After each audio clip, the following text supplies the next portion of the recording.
Since the 1990s, climate change alarmists have been crying wolf, repeatedly warning that if we don't take immediate action to save the planet, we will face irreversible catastrophe.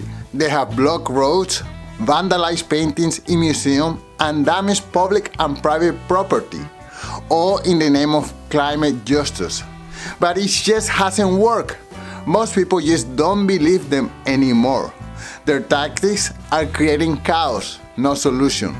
Take a look at this poll released by CNN. Are Americans afraid of climate change? And the answer is Americans aren't afraid of climate change. Climate activists have not successfully made the case to the American people. I want you to take a look here. Greatly worried about climate change. We have data going all the way back since 1989. Look at that. It was 35%, 2000, 40%, 2020, 46%, and 2025, 40%, which is the exact same percentage as back in 2000. Despite all of these horrible weather events, the percentage of Americans who are greatly worried about climate change has stayed pretty gosh darn consistent, which kind of boggles the mind a little bit. Granted, everything that we see on our television screens, our computer screens, the hurricanes, tornadoes, the flooding, but yet greatly worried about climate change, 40% in 2025, the exact same percentage as back in 2000. Take, for example, Greta Thunberg, who was warning us many years ago about the end of the planet.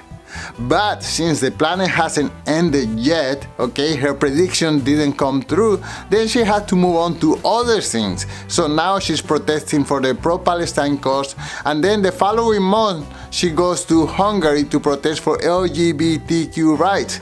It's a constant chase for virtual signaling. Her and a group like her, they're constantly seeking attention. I'm virtuous. I want to save the planet. I want to save the Palestinian. I want to save the LGBTQ people, whatever. It's just, they don't really mean it. They just want more and more attention. I don't want your hope. I don't want you to be hopeful. I want you to panic. I want you to feel the fear I feel every day. And then I want you to act.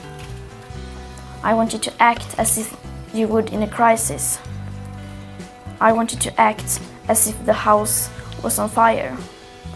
Because it is.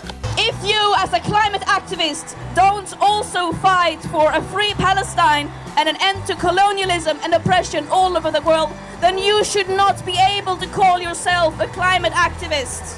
Today I am joining thousands of people in Budapest, Hungary, who are defying Viktor Orbán's desperate attempt to ban the Pride March.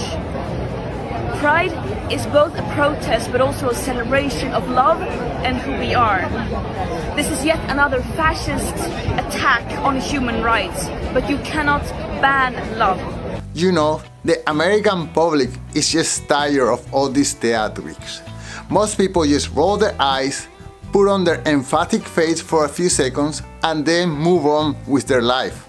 Because most people have more pressing responsibilities in the real world.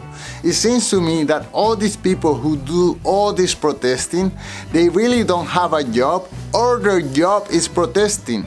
But most people, they had to go to work, they had to pick up their kids at school, and they had to pay the bills. It's two different universes. The universe of people who protest for a living because they have nothing better to do with their life, and the real people who have a real life to live and they are involved in everyday activity.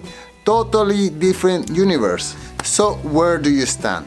Are you part of the 40% of the people who still believe the alarmists? Or are you part of the 60% who have just tuned out the noise and who wants to live a regular life? Let me know in the comments below, but before you leave, don't forget to sign up for my newsletter at alainguillot.com/newsletter so that you will never miss an episode. Thank you so much for watching, and until soon. Peace.